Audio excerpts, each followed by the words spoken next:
후회 없는 삶을 살기 위해서 어떻게 해야 하는지 오늘 함께 살펴보도록 하겠습니다.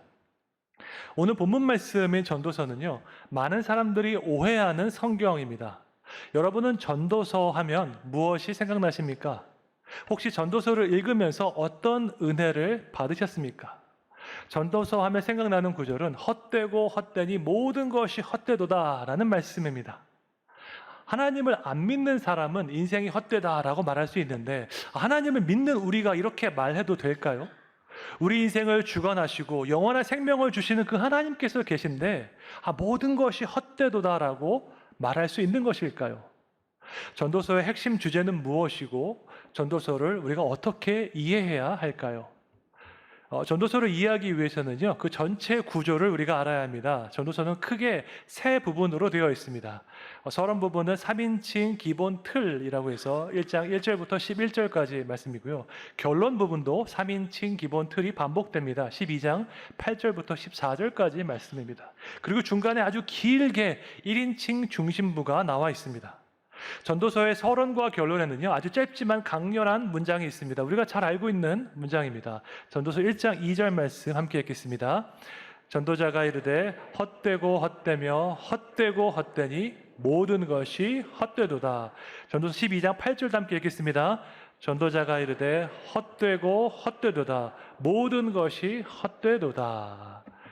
성경에서 처음과 이제 마지막에 동일한 말씀이 반복될 때가 있습니다. 이것을 가리켜 우리가 인클로지오 구조라고 하는데요. 글 전체를 봉투처럼 감싸고 있는 것입니다. 여기에서 핵심 메시지는 처음과 마지막에 반복되는 이 메시지가 핵심 메시지이고요. 이 가운데 있는 본론은 이 핵심 메시지를 뒷받침하고 설명하는 것입니다. 전도서 전체가 인클로지오 구조인데, 서론과 결론에 나오는 말씀 모든 것이 헛되도다, 이것이 핵심 메시지이고요. 그 가운데 있는 긴 본론은 이 핵심 메시지를 설명하는 것입니다. 그러므로 중요한 것은요, 헛되다라는 이 단어가 어떤 의미를 가지고 있는지 우리가 아는 것입니다. 전도서에 나오는 헛되다라는 단어가 히브리어로 헤벨입니다. 중요한 단어니까 함께 해보겠습니다. 헤벨. 네, 잘하셨습니다. 이 단어가 전도서에서 총 38번 사용됐습니다. 전도서가 12장까지 있는데 38번 사용되었으니까 한 장당 3번 이상 나온 것입니다. 그렇다면 히브리어 헤벨은 어떤 의미일까요? 여러 가지 의미가 있습니다. 첫 번째로 입김, 수증기, 바람이라는 뜻이 있습니다. 두 번째로 공허, 허무, 덧없음이라는 뜻이 있고요. 세 번째로는 부조리, 불가해성이라는 뜻도 있습니다.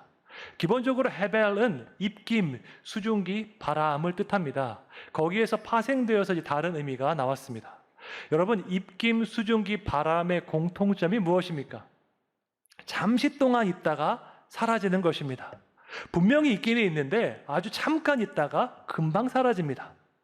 생일 케이크에 촛불을 끄면요, 연기가 나고 냄새가 납니다. 그런데 그 연기는 금방 사라집니다. 불과 몇 초만 지나면요, 그 연기가 어디 갔지 할 정도로 금방 사라집니다. 이것이 바로 헤벨의 의미인 것입니다. 성경에서 헤벨이 어떻게 사용되었는지 살펴보면 그 뜻을 더 명확하게 알 수 있습니다. 욥기 7장 7절 말씀 함께 읽겠습니다. 내 생명이 한낮 바람 같음을 생각하옵소서. 나의 눈이 다시는 행복을 보지 못하리이다. 시편 62편 9절 말씀도 함께 읽겠습니다.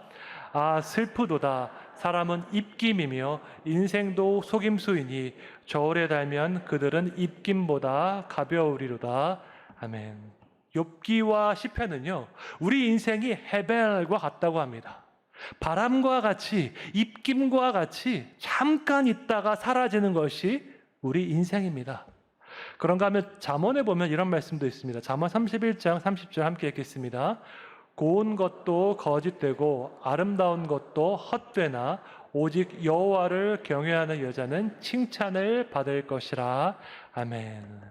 아름다운 것도 헛되다라는 이 말씀이 잘 마음에 와닿지 않을 수 있습니다. 아름다운 거 중요한 것 같은데 왜 헛되다고 하지? 생각할 수 있습니다. 그런데 헛되다를요, 잠시뿐이다라고 우리가 해석을 하면 더 이해가 잘 됩니다.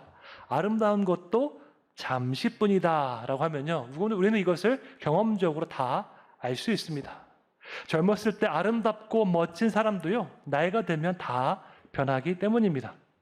그러므로 모든 것이 헛되다라는 전도서 말씀은 모든 것이 의미 없다가 아니라 모든 것이 잠시 동안 있다가 사라진다로 이해할 수 있습니다.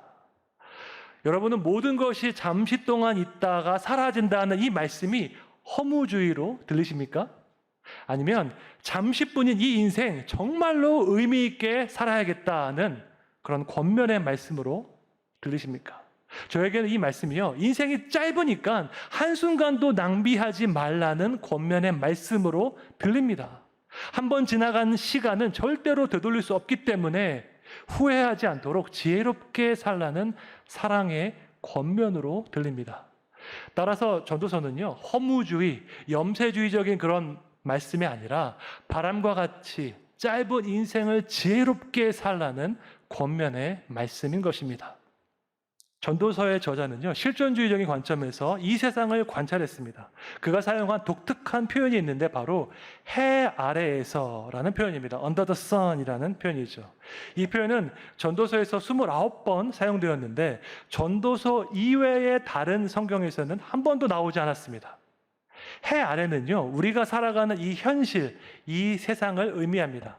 시간과 공간 아래 갇혀 사는 우리, 해 아래에 잠시 동안만 살다가 떠나는 것입니다. 이곳은 인간이 살아가는 현실 세계인데 전도자는 이 현실 세계를 아주 세밀하게 관찰했습니다. 첫 번째로 전도자가 관찰한 현실은요, 고달프고 피곤한 세상입니다. 누구에게나 인생은 고달픕니다. 돈이 많든 적든, 나이가 많든 적든 상관없이 인생은 다 피곤하고 어렵습니다. 초등학교 4학년에게 인생이 어떤지 한번 물어보십시오. 학교에 가고 학원 가는 것이 너무 피곤하다고 답할 것입니다. 여러분 아침에 일어나실 때 상쾌하게 기분 좋게 일어난 적이 언제였는지 한번 생각해 보십시오. 항상 피곤한 상태로 우리는 일어납니다. 전도서 1장 8절에 그래서 이런 말씀이 있습니다. 함께 읽겠습니다. 모든 만물이 피곤하다는 것을 사람이 말로 다 말할 수는 없나니 눈은 보아도 족함이 없고 귀는 들어도 가득 차지 아니하도다. 아멘.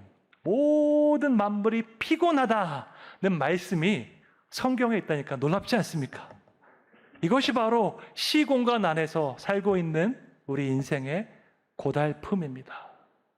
인생의 무거움, 현실의 무거움을 가지고 우리 모두가 살아가고 있습니다. 인생의 무게는요, 신자나 불신자나 다 똑같습니다. 하나님 믿는다고 해서 인생이 살기 편한 것 아닙니다. 이 현실 세계에 발을 딛고 사는 한 누구에게나 인생은 다 고달픕니다. 물론 과거와 비교하면요, 지금이 훨씬 더 풍요로운 세상이 맞습니다. 어르신들이 사셨던 그 세상과 지금 아이들이 자라는 이 세상 절대로 비교할 수 없습니다. 과거나 지금이나 인생이 고달픈 것은 똑같습니다. 미국에 사나 아프리카에 사나 인생이 힘든 것도 다 마찬가지입니다.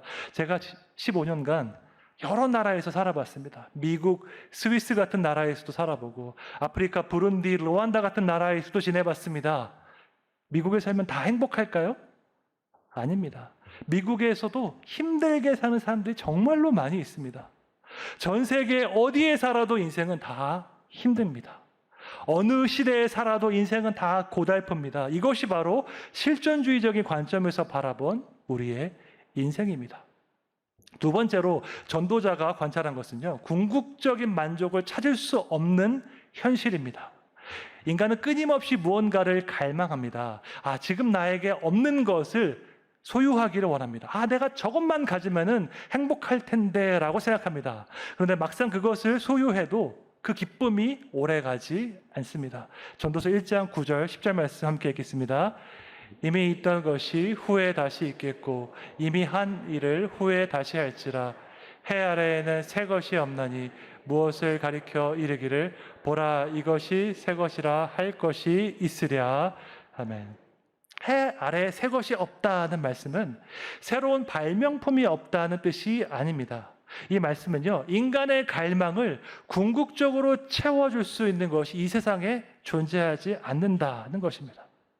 우리가 그토록 원하는 것, 잠시 동안은 새로워 보여도요, 금방 실증나게 됩니다. 눈에 보이는 현실 사회에서 우리를 궁극적으로 만족시킬 수 있는 것은 없기 때문입니다. 이것은 물질적인 갈망에도 해당되고요. 관계적인 갈망에도 해당됩니다. 우리는 우리에게 없는 것, 뭔가 최신 제품, 최신 휴대폰, 자동차에 대한 갈망이 있습니다. 그토록 원하는 그 제품을 가지면 행복할 거야 라고 생각합니다. 사람들 중에서는요, 새로운 휴대폰이 나올 때마다 계속 그것을, 기기를 바꾸는 사람들이 있습니다. 프로세서가 더 빨라졌고 새로운 기능이 추가된 것에 흥분할 때가 있습니다. 그러나 금방 새 제품에 적응하고 언제 이제 다음 제품이 나오나 기다리게 됩니다. 그런 사람들을 위해서 회사들은요, 매년 새로운 제품을 만들어냅니다. 새 제품을 원하는 우리의 마음과 이윤을 남기기 원하는 그 회사의 마음이 하나가 된 것입니다. 이것을 반복하다 보면 우리가 한 가지를 깨닫게 됩니다. 인간의 마음이 새로운 제품으로는 만족할 수 없구나 하는 것을 알게 됩니다. 이것은 관계적인 갈망에도 마찬가지입니다. 정말로 내가 사랑하는 사람을 만나면 내가 정말 영원히 행복할 거야 라는 그런 생각이 우리에게 있습니다. 결혼하기 전에 청년들에게는 그런 환상이 있고요. 결혼한 이후에 장년에게는 어쩌면 그런 후회가 있을 수도 있습니다. 내가 행복하지 않은 이유는 정말 사랑하는 사람과 결혼하지 못했기 때문이야 라고 생각하는 사람이 지금도 있고 과거에도 있었습니다. 가장 대표적으로 사마리아 여인이 있습니다. 우물가에서 예수님을 만났던 그 사마리아 여인, 관계적인 갈망이 있는 사람이었습니다. 어쩌면 그녀는 진정한 사랑을 원하는 낭만주의자였을 수도 있습니다. 진정한 사랑을 만나면 내가 행복해질 거라는 그런 믿음이 있었을 수도 있습니다. 그렇게 그녀는 사랑을 찾아서 헤맸고 남편을 5명이나 두었습니다. 그리고 지금 6번째 남자와 살고 있는데 지금도 행복하지 않습니다. 바로 그때 예수님을 만났습니다. 그녀의 마음속 깊은 속 갈망을, 그 관계적인 갈망을 예수님께서 아셨습니다. 어느 누구도 채울 수 없는 그 갈망을 예수님께서 채워주셨습니다. 우리의 갈망을 채울 수 있는 분은 오직 예수님밖에 없는 줄로 믿습니다. 20세기 최고의 기독교 사상가 C.S. 루이스는 이렇게 말했습니다. 만약 이 세상에서 경험하는 것으로 채워지지 않는 욕구가 내 안에 있다면 그것은 내가 이 세상이 아닌 다른 세상에 맞게 만들어졌기 때문이라는 것이 가장 그럴듯한 설명이다라고 했습니다. 여기에 정말 놀라운 통찰력이 있습니다. 이 세상의 그 어떤 것으로도 만족할 수 없는 욕구가 우리 안에 있지요. 이것은요, 우리가 이 세상에 속한 것이 아니라 다른 세상에 속했다는 것을 보여주는 것입니다. 눈에 보이는 이 세상이 전부가 아니라 보이지 않는 영원한 세계가 있는데 우리는 사실 거기에 속했기 때문에 이 땅에 있는 그 어떤 것을 가져도 만족할 수 없는 것입니다. 전도서는 이 세상의 어떤 것도 우리를 만족시킬 수 없다고 선포합니다. 많은 재물을 얻어도 만족이 없습니다. 강력한 권력을 가져도 만족이 없습니다. 놀라운 지혜를 가져도 만족이 없습니다. 그래서 내린 결론이 바로 해 아래 새로운 것이 아무것도 없다입니다. 실존주의자의 눈으로 이 세상을 관찰하고 내린 결론이 이것입니다. 해 아래에 새 것이 없으니까 모든 것이 다 헛된 것입니다. 바람과 같이, 입김과 같이 잠시 있다가 사라지는 것이 바로 우리의 인생인 것입니다. 이렇게 짧은 인생, 헛된 것을 위해서 살지 마시고 영원한 만족과 기쁨을 위해서 살아가시기를 주님의 이름으로 축원합니다. 전도서는 해 아래의 세계에만 몰두하지 말고 해 너머의 세계를 보아야 한다고 강조하고 있습니다. 눈에 보이는 이 현실 세계가 전부가 아니고 보이지 않지만 영원한 세계가 있다는 것을 기억해야 한다고 말씀합니다. 해 너머의 세계는요, 우리 하나님께서 계시는 영원한 세계입니다. 인간 스스로는 이것을 절대로 알 수가 없고 하나님께서 우리 마음의 눈을 열어주셔야지 우리가 이것을 볼 수 있습니다. 해 너머의 세계를 볼 수 있을 때 비로소 우리는 짧은 우리 인생을 제대로 바라볼 수 있습니다. 여러분, 이 세상에서 가장 확실한 것이 하나 있습니다. 그것은 바로 우리 모두 다 죽는다는 사실입니다.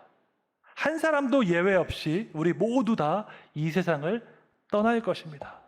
죽음은 피할 수 없는 현실입니다.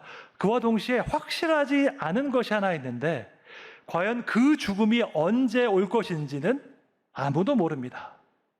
5년 후에 올지, 10년 후에 올지, 20년 후에 죽을지 아무도 모릅니다. 분명히 죽기는 죽는데 언제 죽는지는 아무도 모릅니다. 이 긴장 가운데서 우리가 살아가고 있습니다. 죽기는 죽는데 언제 죽을지 모르는 이 상황에서 우리가 어떻게 살아가야지 지혜롭게 살아가는 것일까요? 전도서가 말하는 지혜는요, 죽음을 기억하며 살아가는 삶입니다. 내 인생은 제한된 시간이고 그 시간은 너무나도 빨리 바람과 같이 지나간다는 것을 깨닫는 삶, 이것이 바로 지혜입니다. 잠시 동안 있다가 사라지는 것이 인생이라는 것을 기억하면서 살아가야 하는 것입니다. 반대로 미련한 것은요, 죽음을 생각하지 않고 살아가는 것입니다. 나는 절대 죽지 않을 거야 생각하면서 순간의 욕망에 따라서 내 마음대로 살아가는 것입니다. 이 세상이 규정한 그 성공을 잡기 위해서 신앙생활을 소홀히 하고 가족에게 소홀히 하며 살아갑니다. 신앙생활이랑 이 가족은 나중에 내가 성공 다 한 다음에 하면 된다고 생각합니다. 그런데 전혀 생각하지도 못한 순간에 죽음의 문턱에 서게 되는 것입니다.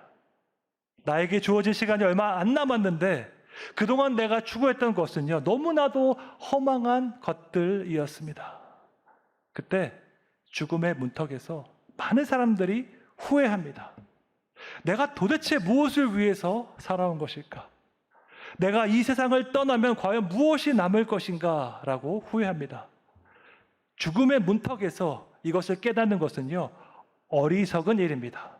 그래서 전도서는 하루라도 젊을 때에 죽음에 대해서 생각하고 그 이후에 있을 심판에 대해서 기억해야 한다고 선포하고 있습니다. 전도서 12장 1절 말씀 함께 읽겠습니다. 너는 청년의 때에 너의 창조주를 기억하라. 곧 곤고한 날이 이르기 전에 나는 아무 낙이 없다고 할 해들이 가깝기 전에. 아멘. 여기에서 청년의 때는요, 20대를 가리키는 것이 아닙니다. 하루라도 젊을 때에 지금 당장을 뜻합니다. 죽음이 가까이 오기 전에 하루라도 젊을 때에 너의 창조주 하나님을 기억하라 말씀하고 있습니다. 우리를 창조하신 그 하나님께서 우리의 마지막을 지켜보실 것이고 우리를 심판하실 것입니다.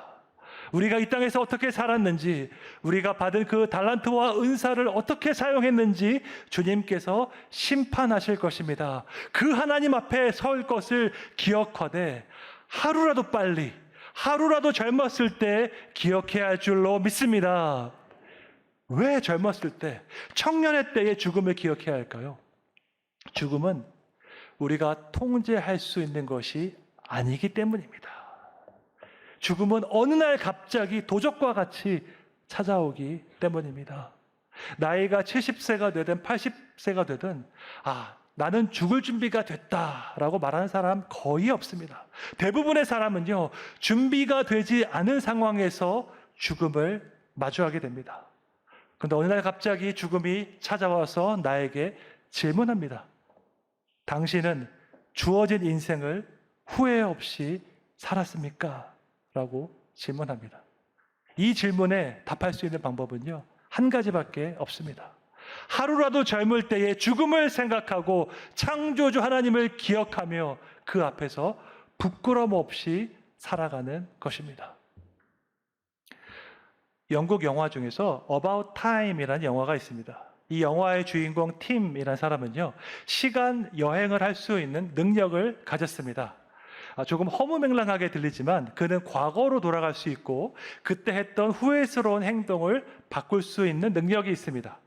이 영화의 전반부는 여자친구에 대한 이야기고 후반부는 아버지에 대한 이야기입니다.